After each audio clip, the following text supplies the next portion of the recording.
Hey there, Spooksters, and welcome back to another episode here on Three Spooked Girls. My name is Jessica, and as always, I'm joined by my favorite ghoul friend, Tara. Hey, Spooksters. If you are just joining us, welcome. I'm just going to say this is part 2 of American Mhm. Nightmare, so you should probably go listen to part 1 before you listen to this one. So just early caveat for you. Go back and listen to that one. But if you've listened to that one, welcome back. We're on this journey together. Yes.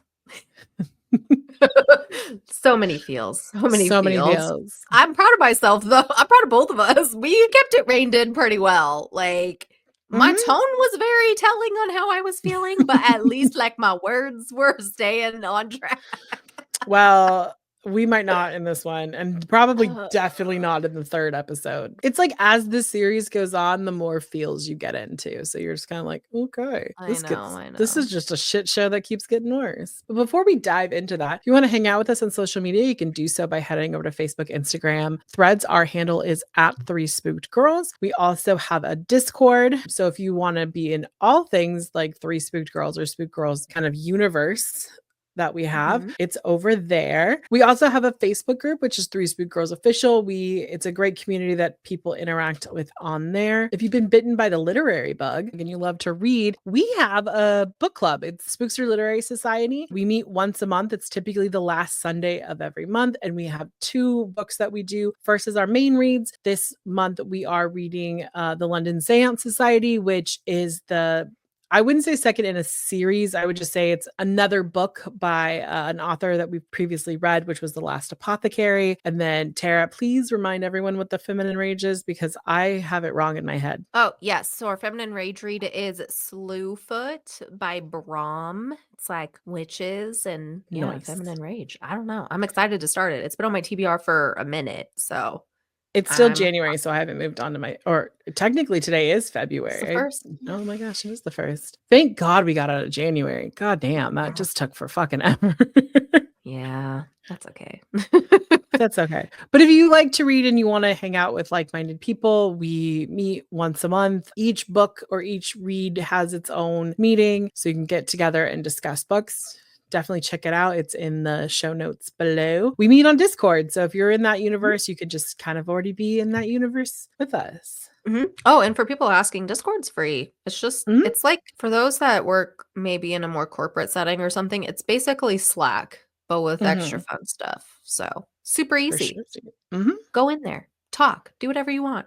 Mhm.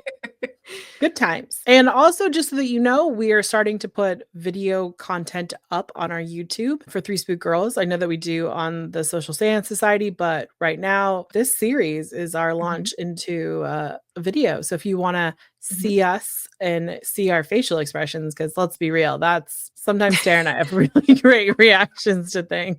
I was talking with my hands so much because I was so frustrated. And I just talk with Just my everywhere. hands.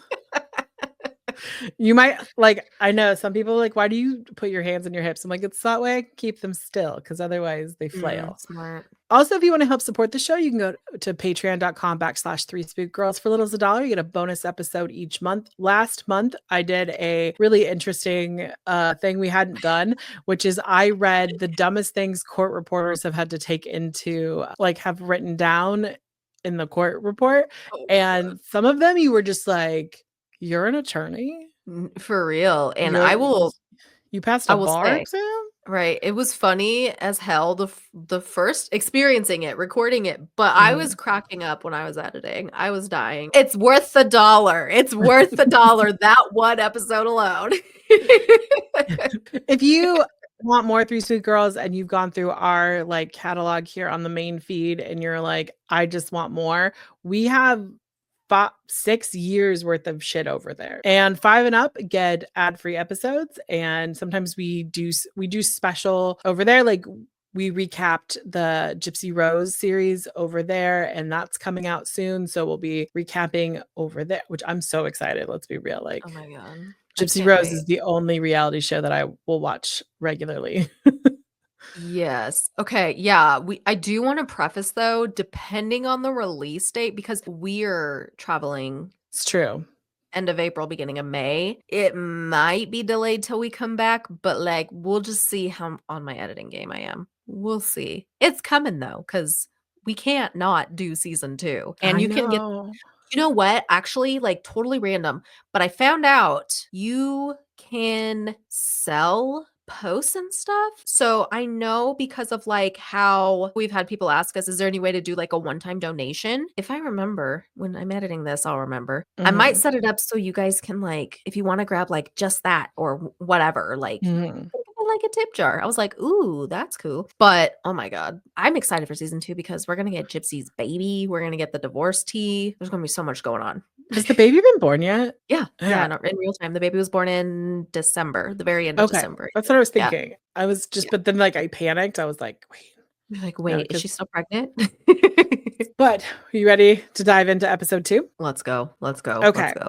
So this is episode 2 or part 2, and it is called Gone Girl. And it is going to very much focus on Denise and her story and her point of view. Because episode 1 is really like it's called The Boyfriend. It's about Mhm, Aaron's point of view and everything going with him. This is gonna pivot. So kind of the first thing that you see is she's sitting in an interrogation room and she's like, "Where do you want me to begin?" And she basically starts from the beginning of this, which is that he's put her in a trunk because we know up to this point what happened in the house with Aaron. There's like huge pieces missing of the story for those of us consuming this because we haven't found them out yet and you're about to find them out. So she had the swim goggles on and it's got tape on them. So they're super blacked out. He puts her in the trunk and they drive and she's thinking to herself, like, I need to remember, like, where we're going. Like, I need to remember what turn, what direction. Like, I need to really try to remember this because it's important, you know? If she were to be able to get out or something like that, she may have been able to like get back safely if she knew where she was. Her hands were tied behind her back and she just kept saying, like, I was trying not to panic and rightfully so terrified. Like, if I was in the trunk of a car, I would be terrified, especially like taking away one of your senses, especially sight, because sight is something that will like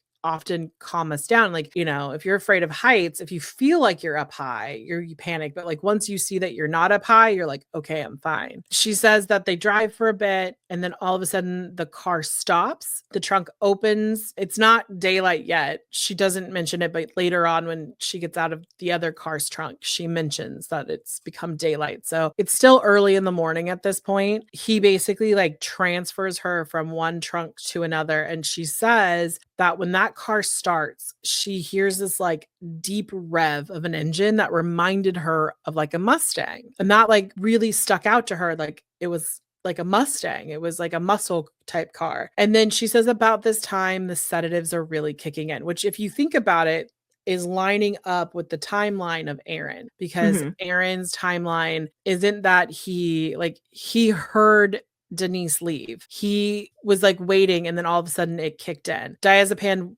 in large forms with the NyQuil would have taken a little bit of time to like kick in. I do not think they were in the house for like a ton of time. She's out for a really long time. She doesn't know how long, which makes sense. And then she says she remembers waking up and then she's like terrified and the trunk opens and she can tell that this is broad daylight. It's bright outside. And even though she can't like see, like it's kind of like being inside like a tented place. Like you wouldn't be able to see it, but mhm, you could see like light. So he like grabs her feet and drags her in. She says she remembers laying on like a concrete floor. It was cold. She was just like hearing him like play with duct tape and like like cleaning something, like scrubbing it. And she's like terrified in this moment. She's thinking like, this is like a horror movie. Like, what's going to happen to me?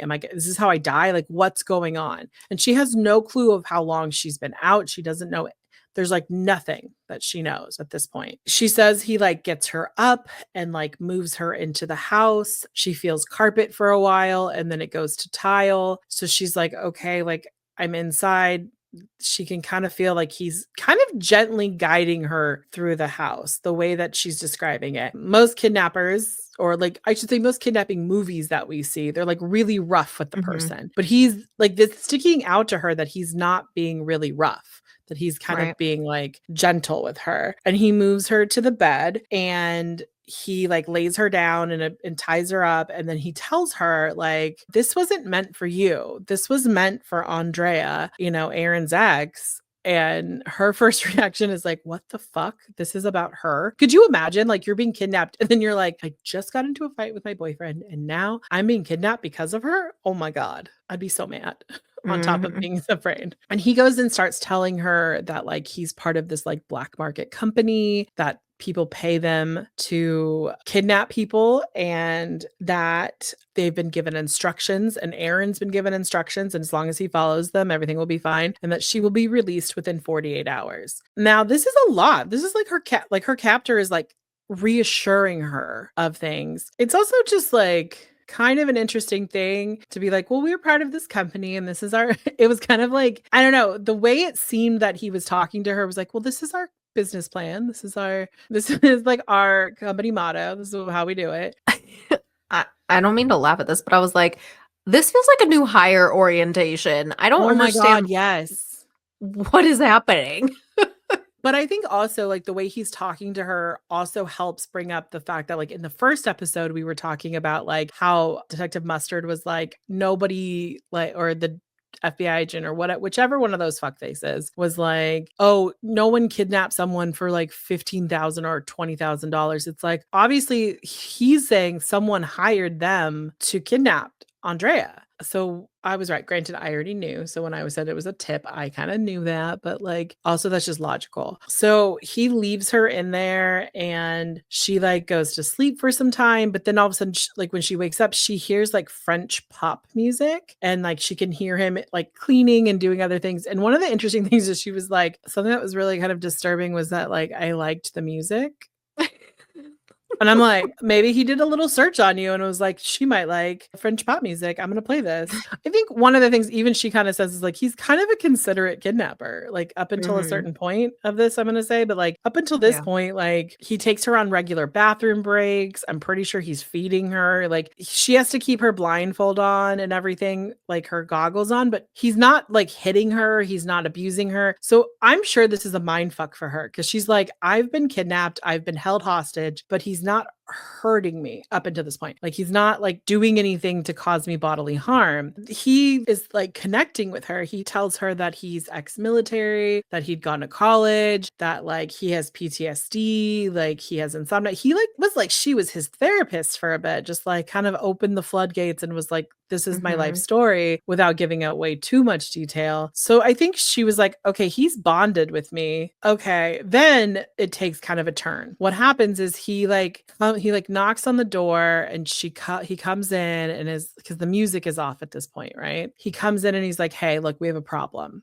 We don't have collateral to stop you guys from going to the police and talking. So we're going to have to like record us having sex so that you won't go to the cops because we'll have this on you and we'll release it to the world if you do it. So he's like, one of us is going to have sex with you. And it turns out it's this guy, this friendly kind of captor person. And she says that she kind of in a way dissociates, like she kind of has an out of body experience. She says that he's gentle. When I remember first watching this, like she said he started kissing her. I was like, that's an interest. Like in my mind, I was like, that's an interesting choice for someone who's committing rape. Like doesn't really seem like something you do, I guess, like in my mind. And, part of her is saying like, her brain is like, I want to fight back. I want to fight and try to get away. And I want to like kick him off of me and do all these things. But she's like, if I do it, he could become violent. He hasn't been violent, but like he could become violent. And then this is so much worse because I'm being hurt. So she doesn't participate, but she just kind of like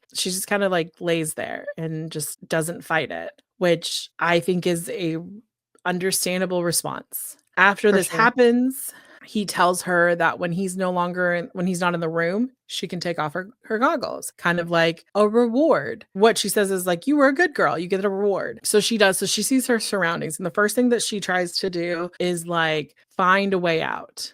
The windows are all barricaded. There's nothing in the room that she could like use to break out. She's hopeless. And then he takes her in to the shower and lets her bathe, which I was like, okay. To me, that was a confusing part. I was like, he let her take a shower. So she says she like curls up in the bottom of the shower and just like cries. And she's just like in this moment. So obviously he's let her in there by herself. It's just not your usual kind of kidnapping story. But she starts to like really think about it. Like, you know, he told her, like, if you just do what we say, we won't like hurt you or degrade you or anything like that. And then the rape happens. And, you know, she's not sure she can trust him, you know, at this point. Like, obviously she can't because he's like kidnapped her and committed sexual assault against her. But like, because he keeps telling her, we're not going to kill you, we're going to release you. And she's like, how can I believe that? You've done all these bad things to me up to this point. And like I said, she has nothing in the room that she could use as well. Like, she doesn't even think anything she could like hit him with and like try to run. She's kind of stuck. So he comes in a little later and tells her that they'd lost contact with Aaron, which we'll find out what happens in the next episode, why they lost contact with Aaron. This is a problem for them. He tells her that the other people are coming, and he gives her another dose of sedatives and says, you know, you need to not engage with them. Like, don't talk to them. And she was like, okay. She hears them talking, and she says it's almost sounded like it was heated, you know, like they were having an argument. A little bit later, they come in and they say, hey, we need to have a proof of life. So this is, if you remember in the first episode, they go and they do that, like they record the proof of life where she's like, hi, I'm Denise Huskins. I'm kidnapped.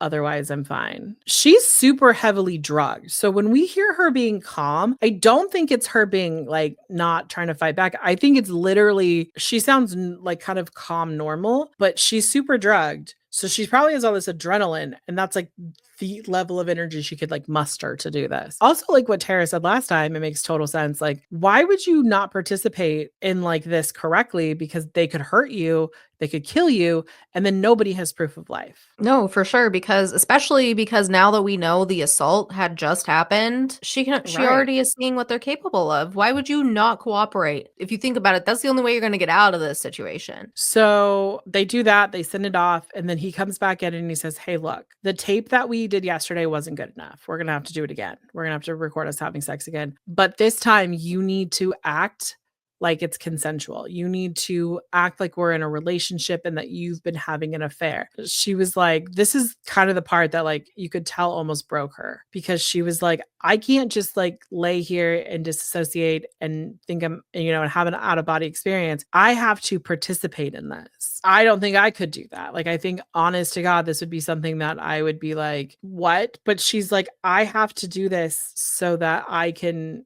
stay alive. I can't be detached. He's like, okay, I'm gonna go get ready. And he like leaves. So she takes off the blindfold. There's 2 glasses of wine and like a few little mini bottles of alcohol sitting there. And literally she's talking to like, you know, she's sitting there doing the documentary. She's like, what did he fucking think this was, a date? Which is So crazy, weird. right? Mhm. So weird. And he's like, she like chugs like a few of the bottles of alcohol, just chugs the wine. He's coming back in. She puts the goggles back on, and he makes a joke to her like, oh, you got started without me, because he sees that this. And she's like, the fuck? She's like, yeah. So he basically tells her, like, look, we need this to look real. So what we're going to do is we're just going to tape your eyes shut so that you just look like your eyes are closed. It'll just look like your eyes are closed. And she was like, okay. And she does. So she actually never sees him. Like, she takes the goggles off. There would have been, I know this would have been so hard for me. Like, when the goggles are coming off and they're going to put the tape on, like, I would have been like, I need to see you a little bit. Like, I need to get some. The reality is, if you that could look, cost you your life. right. But I'm just saying, me personally, I would have been the dumb one being like, can I see? Like, no, my eyes are shut. Like, no, she was like, so she never sees him. And they go through the whole thing. And she just is kind of like, oh my God, I can't believe I had to do this. And so he leaves, and she kind of like goes to sleep for a while. And then in the middle of the night, she's woken up to a knock on the door. And she sits up, she puts her goggles on, and he comes in and is like, I have something I want to show you. And he has his phone, and she pulls the goggles up just a little bit so she can see what's in his hand. And it's the video of her dad, Mike, giving the press conference or speaking to the press about, like, we love you, your family's here for you, just fight and come home. And she's like, she breaks at this point because it's like, it's her dad, you know? And it seems like they had a very loving family. So she was like really distraught to see him on the screen. And the dude reaches over and like starts like rubbing her back and consoling her. So weird. Right? I can't imagine the mind fuck of all this because it's like this guy goes back and forth from like carrying captor to assaulting her. It's crazy. And it's like, you don't know which way to act. You don't know how to act because you don't, it makes, I think it made him so much more unpredictable for her, Right. you know? Because he's been nice up to this point, and though she says he was gentle with her during the assaults, they're still assaults. He's still doing this. He knows she doesn't want to do it. She might be like the word is coerced into doing this. It's not consent, it's coercion. And he knows that. He knows that she's not like, if the option was nothing will happen to you either way, which one do you want to do? She's not picking like, let's have sex. She's picking leave me alone. This to me was like the bigger mind fucked than anything else, was the let me care about you while you're upset because your father is upset. So then he leaves for a bit, and then he comes back to her and says, look, it's time to go. It's time to go home. We're gonna get you in the car. He gives her some sedative, like he gives her some NyQuil with the diazepine in it, and he basically is like, we're gonna tape your eyes shut and put sunglasses on you, and he's like, look, I can't take you back to the Bay Area. There are too many people looking for you there. I'm gonna take you home to Huntington Beach. So I'm assuming she gave him like an address or a street or something, or he Googled it. I'm not quite sure, but she goes to sleep, and then, because, and I say sleep, I mean like she passed out from the drugs that he'd given her. And when she wakes up, she wakes up to him like kind of like shaking her awake and being like, we're here. She's seated in the front seat. Like I said, her eyes were taped. She's wearing sunglasses. And he's like, look, I'm going to let you go, but there's two things you cannot do. First is you cannot tell anyone we're ex-military. And the second thing is you can't tell anyone that we had sex. If you do either of these things, we'll come after you and your family. And Denise is very close to her family, and she takes this very seriously. I mean, like everything up to this point, he's basically kind of like done what he said he was going to do. Like he came in, he said he was going to assault her. He assaulted her. Like he said he was going to let her go. She's sitting here like about to be let go. So she's like, this dude seems to be a man of his word, so I'm not gonna fuck with him. He's like, get out of the car and count to 10 before you like take the tape off or look around or anything. So she says she gets out. She has like a duffel bag and then possibly a backpack. I'm not quite sure like where that shit came from. Like I don't know if he like gave it to her or like he took stuff with them when he left. I'm not quite sure, but I was just really puzzled by that. And like when you see the footage of her walking down the street, she's like carrying stuff. And so in a way, it kind of sets her up to look like she just ran off, because she's very calm and collected when she's walking back. Cause like she says, she gets out of the car, she counts to 10 slowly. Totally get that. Like it's going to be the slowest 10 seconds of your life because you're like, I want to make sure. And then she like walks. One of the things that was really interesting to me, and no one ever really kind of addressed in this, is that there's like a dude walking behind her, and like no one ever addresses this dude just walking down the street behind her. I'll have to rewatch that part. I don't even remember. I was so lasered focused on her. That's crazy. Right. No, Huh. like in the first episode, I missed it. But then like when I was watching in the second, like knowing he had just dropped her off, like there's the guy, he like walks kind of like with her. She gets to like where her dad's place is, goes to go into the complex. And the guy like is like on the phone, just standing there. It's like, could this be an accomplice? Could be. Like watching her, making sure that she's not like gonna chase after them or get a license plate or something. So she says when she takes the tape off, she like looks up and she sees it says Utica Avenue, which is the street she grew up on. She says she's like overwhelmed with this like feelings of like remember walking down it, being raised there, like do like clips. It's really cute. Like she's like getting an Easter, like filling her Easter basket or riding a bike. It's like those kind of memories. And she says as she's walking along, she sees this like morning glory bush with these like vibrant, like purple flowers. And she's like, this whole thing feels surreal. Cause it's like, you just went through 48 hours of fucking hell. And now you're safely deposited on the block your dad lives on. Right. Like that's a mind fuck. So she goes, like, obviously her dad isn't home because he's up in Vallejo, but a neighbor sees her and is like, oh my God, are you okay? Brings her in. They like call the authorities. They get this all going. And Denise is sitting here thinking like, I'm going to get help now. The police are going to come. Someone's going to take care of me. That's kind of not how this went for her. They start asking her questions. They like, she tells the story. They do ask her if she's been sexually assaulted, and she says no. And then he asks a follow-up question, and she kind of is like, I don't want to talk about it. Like, it's like very dismiss. It's like, it's not like she's like, no, that didn't happen to me, blah, blah, blah. It was like, no, I need to not talk about this. And then he goes, well, we got a call from Vallejo police. They are interested in talking to you. They want to offer you immunity. And she's like, immunity from fucking what? And it's now starting to sink into her that like she's not the victim in this situation. She's the suspect. She basically is like, shit, I need an attorney, which she does get an attorney. His name is Doug Rappaport. And I love Doug. Doug is also good.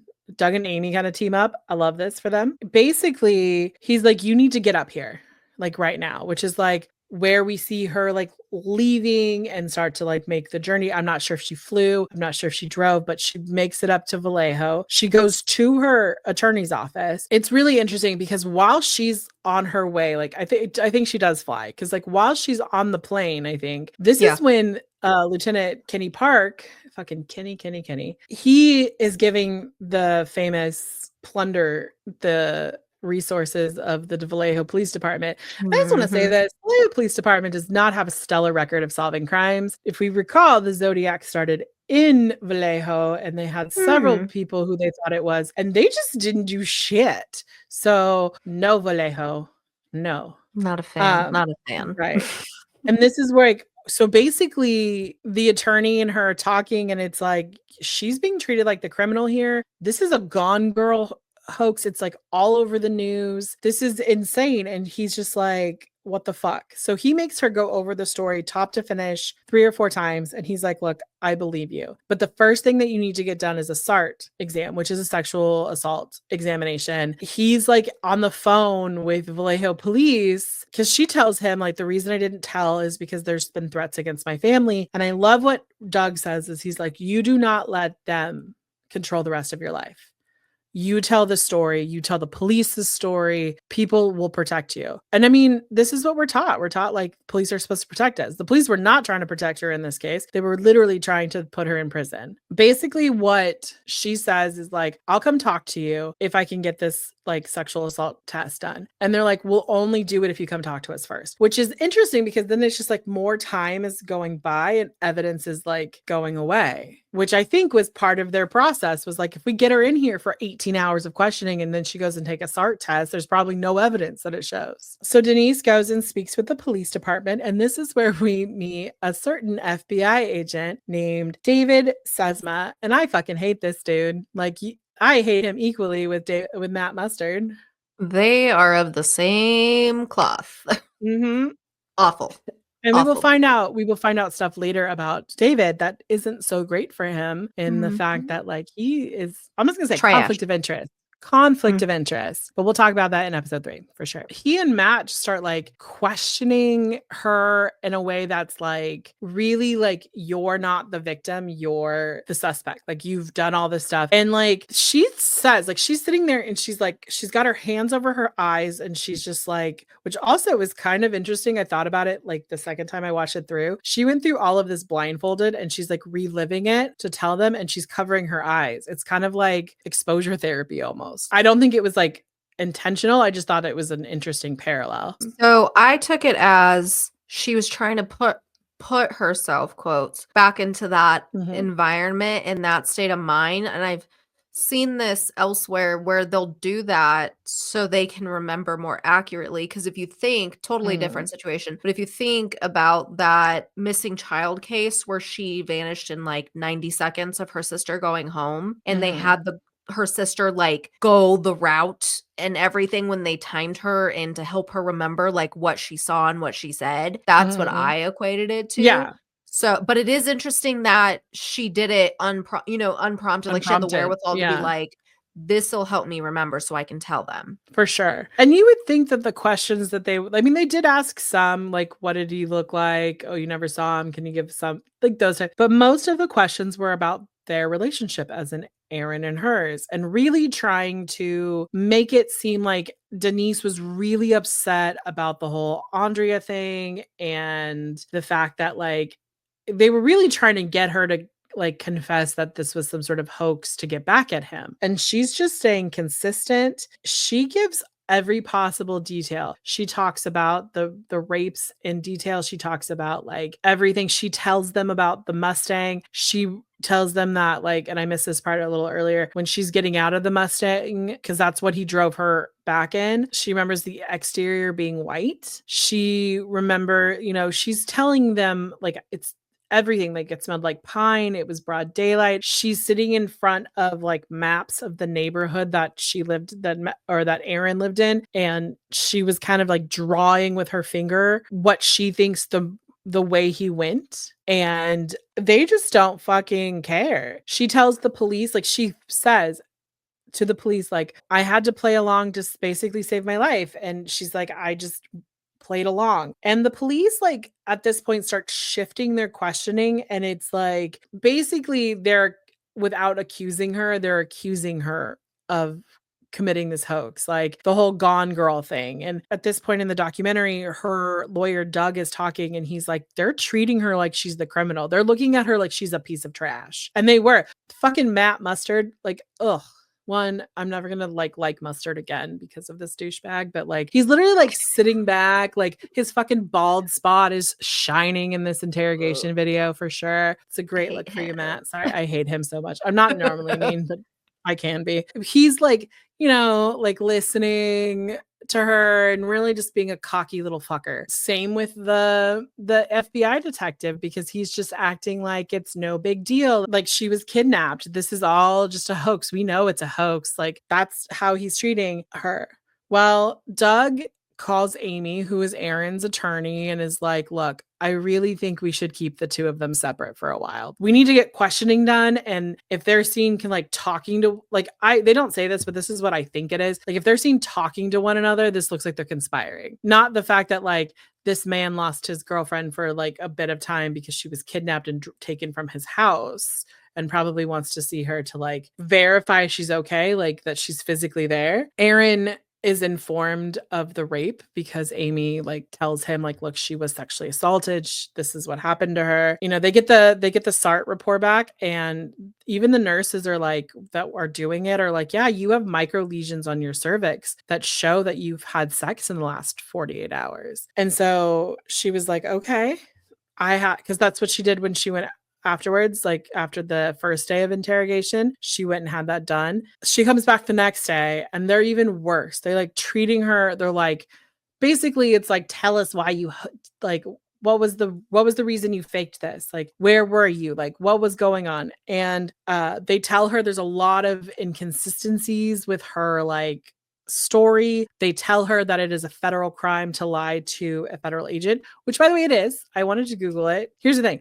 You don't have to tell a federal agent anything, but you cannot lie to them because it's considered giving a false I looked it up. It's a false statement to a federal officer. You know, she's like, what the fuck? Like, what's happening? And she's like, I'm not lying. And they're like, whatever, you're lying. Tell us the truth. It's like they couldn't understand that she wasn't lying. They were just like, we're going to do our own thing. And so Doug, her attorney, goes, why the fuck do you think she's lying? And FBI agent, Special Agent David Sesma goes, haven't that's an FBI agent douchebag says, haven't you seen Gone Girl? To her attorney, the person who's going to use his words against him the most, you say it to the attorney.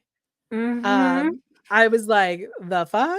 This is confirmation bias at its most egregious, blatant, is that they got this in their head. Someone was like, oh, did you see this movie? It sounds like this is, I guarantee you what happened.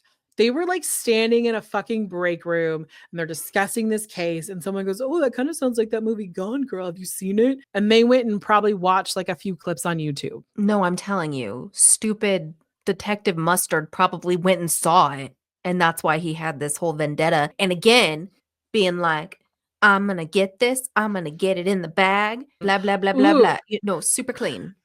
I will say that if you remember in the last episode, I said I would look up in between us recording. I did. I sent Tara an article. We'll talk about something that happened in 2015 later to David Mustard in the next one. He literally has had this like alleged, and I don't think it's alleged in this one, but there was a case in 2012, which is 3 years before this, where a forensic pathologist like accused him of trying to force her to fit evidence to his narrative. Yes. That's not okay. That's confirmation bias. And if you take that plus what he said when he was interrogating Aaron about Mm-hmm. being a puzzle maker or whatever the hell and making the pieces fit, like, bro, you're just telling on yourself at this point. You're just telling on yourself that you made up your mind on what this case is. You Mm-hmm. wanted whatever credit, notoriety was going to come from it because whether he had watched Gone Girl or not, I guarantee at the very least, it's what you said. Somebody else mentioned it. And then it's like, ooh, two things hand in hand. This is going to Right. all just come out exactly how I want, which thankfully it doesn't. Exactly. Also, he was accused by a coworker or a colleague of being racist, saying racist Mm, comments to them. So he's just trash to begin with. trash. Oh, and they lowered, oh, this is what pissed me off. I read this article that basically there has been some accusations within the department that they lowered the standard for promotion so that he could become a sergeant because he couldn't get it otherwise. So if he's still an active detective in Vallejo, I really feel bad for people who live in Vallejo because Yeah, I this wouldn't want to is trust them. I wouldn't want to right. go to that department for help because when you Right. have leaders like that that are only there for their benefit, obviously, Hmm. how are you going to trust them? And can I go so far to say, especially with, let's just call it for what it is. I'm saying this quotes, she's a perfect victim. She's a white female, blonde hair, beautiful. She's a physical therapist. It's a perfect victim, quote, quote. So it's like, Right. he's obviously racist. So it's like, how would this have looked and played out if the victim was a person of color? Let's just add that into it. Oh, and He's Vallejo is trash. extremely diverse. Yeah. Hmm. This is one of those cases that really make me sit back and go, this is why women don't come forward when they're assaulted. You have an instance where someone has another person who's cooperating. Erin is cooperating the story that she's been kidnapped. They're basically being like, you had sex, but you weren't raped. You probably just left him to get back at your ex or get back at your boyfriend for cheating or emotionally cheating on you. This is why women don't come forward because police don't believe them. Like we did a recap of a docu-series, not a docu, a drama series a few years ago where like a young girl, she's like 18, was raped in her home and they ended up basically railroading her. She told the police a statement. Then the police were like, oh, we don't really believe that. They convinced her to recant her story. She recanted because she didn't think there would be any consequences of recanting because she realized that no one believed her. And then they literally charged her and she had a $900 fine. She had to pay a $900 fine. And the only reason that this ever came out is because they caught a serial rapist and he had a picture of her driver's license in his trophy stash of on her stomach right after he'd raped her. Are you kidding me? Like, this is why, because police Tara said it, they get such fucking tunnel vision. And to Denise's point, at this point in the docuseries, she's like, what did I have to gain? Like, why did I have to? Because my boyfriend and I had a fight that she's like, we'd worked on it. He had said that he felt like he had moved on. He felt like the ghost of his relationship with Andrea had finally lifted, that he had worked through what it was. And they had actually that night decided they were starting fresh, that they were going to really give their relationship a good chance. This is not the time to leave. No, this isn't the time to be kidnapped. Also, there's no proof she faked it. Where's your evidence saying that she had someone corroborate? This isn't like Gone Girl where she walked out of the house while he's at work. This is some person or persons broke into into his home and drugged him. And yet you think she orchestrated it? And also, why aren't you looking for her partner if that's the case? Right, exactly. And it's just it's that whole vibe of trust me, bro. Source, trust me, bro. That's what it is. Oh, for sure. At this point, David, his name is because his name is Sesma. I just want to call him Smegma or whatever that's called all the time. Just Smegma. Sorry, I'm a bad person today, but that's okay. It's funny, but. But David is we're thinking about charging her with making a false statement and that she was looking at a year to 18 months in federal prison. And it's interesting because she starts talking about how in the like during the time in which she was captive, the only thing that kept her like going was thinking of her future. Like, I'm going to get out of this. I'm going to come home. I'm going to have this life. And now she's not going to have it because the police don't believe her. So it's just really ironic. And at this point, their attorneys are like, okay, Denise wants to see Aaron, and he goes to, like, he's in Vallejo, but she's in Huntington Beach. He goes to Huntington Beach and sees her. It's interesting because this moment, like, he opens the door and they start talking, and she just immediately starts crying. Is like, I didn't want to. They made me. And he's like, of course, I know. Like, this isn't like, I know you weren't. This isn't you, you know? And she gives, the thing I think is so beautiful in this moment is she gives him an out. She's like, look, I don't want you to stay with me just because this happened and you feel guilty. Like, if this isn't something you can handle, I totally understand. And he's like, fuck that. I'm here. And I love that. It's like beautiful. And what really just kind of hurts me is that, like, no one is protecting them. She's told the police about the sexual assault, right? And as far as she knows, she's being watched by this group of masked men who kidnapped her. And she's like, they could be coming after us any day now. And nobody's protecting us because they don't believe it. And think about it. If it happened again, they'd be like, what the fuck? They would like instantly lock them up if they caught them. But then we transition and we see Henry Lee again. If you remember, he is the crime reporter from the San Francisco Chronicle. He's kind of like a weird protagonist in this series because he's like, I'm here and I do move the story along a lot, but like, also I acknowledge I'm part of the problem. Hey, we love a self-aware human, so, right? you know. Yeah.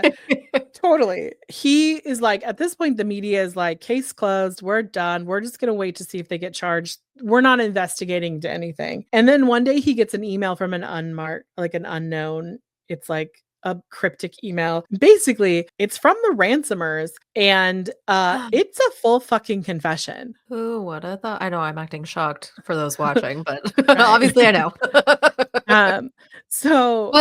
But damn, I can't even imagine what that felt like, because you're probably also like, similar to the voice memo. You're like, one, is this real? Is someone Also, trolling me? What is right. happening? Why And me again? Also, granted, Henry Lee is a very public figure in the fact that he writes for one of the most prestigious newspapers in the country, and that he is well documented in being involved with crime journalism. So it's not like something that, like, he's just, He's not a blogger. Yeah. he's not obviously. or he's not like a fact checker at like the Vallejo Sun Star. Sure. Or whatever. No, I get that. But like, I'm sorry, that'd be a little narcissistic if you were like expecting some kind of something from them or what have you. Because also you have to think at that point, I'm sure he didn't know what to think, what was true, what wasn't. So he gets this email and he passes it along to the Vallejo Police Department, and like, it's nothing. He's like, literally, it's a black hole. Like, you just throw information at them and they're like, thanks. No big deal. And he doesn't get one. He gets like 12 or 13 emails, and they like a lot. Fuckers, they give him so much shit. Like, he gives this individual, like, or the individuals, like, send him a picture of the guns they used with the flashlight on it, takes a picture of the room she was in that could be easily fucking verified by her, which they do, because I don't know if the Vallejo police shared this with Amy and Doug. I think Henry Lee was like, here's this shit. It was sent to me, also sent to the police department just so that you can have it. And they're going through the emails and they're just like, the fucking tunnel vision of this law enforcement is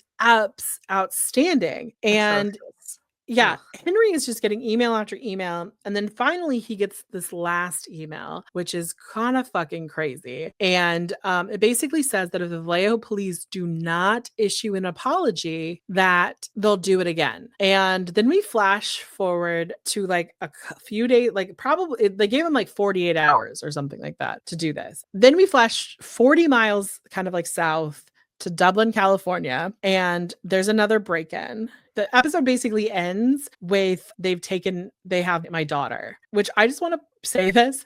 I know this case. I know the case of this break-in and not the other case, because I lived 4 miles from this.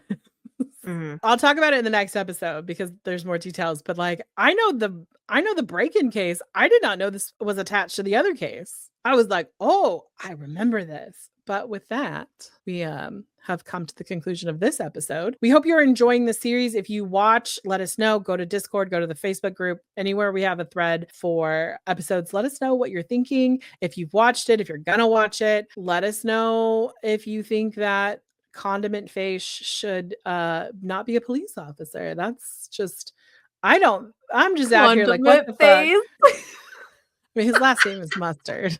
I know. Oh, okay. I have been sitting on that. Like, I've been thinking, I'm like, I just might call him Condiment for the rest of the series. It's just one more episode, but like, it's Condiment and Smegma leading the investigation. And that's about as like, wow. literally. Okay, well, we're done now. We're gonna go before Jessica gets us sued.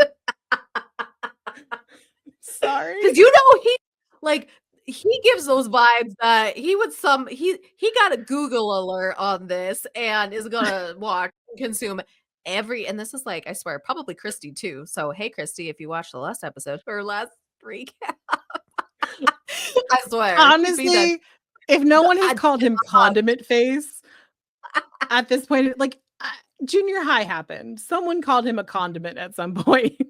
Oh, for sure. Yeah. Someone, you know what? I bet a lot of people called him Ketchup for a while. Like, you know, because like I had a friend growing up whose name was, she went by Penny, but my dad always called her Nickel. Like someone's dad called him Ketchup.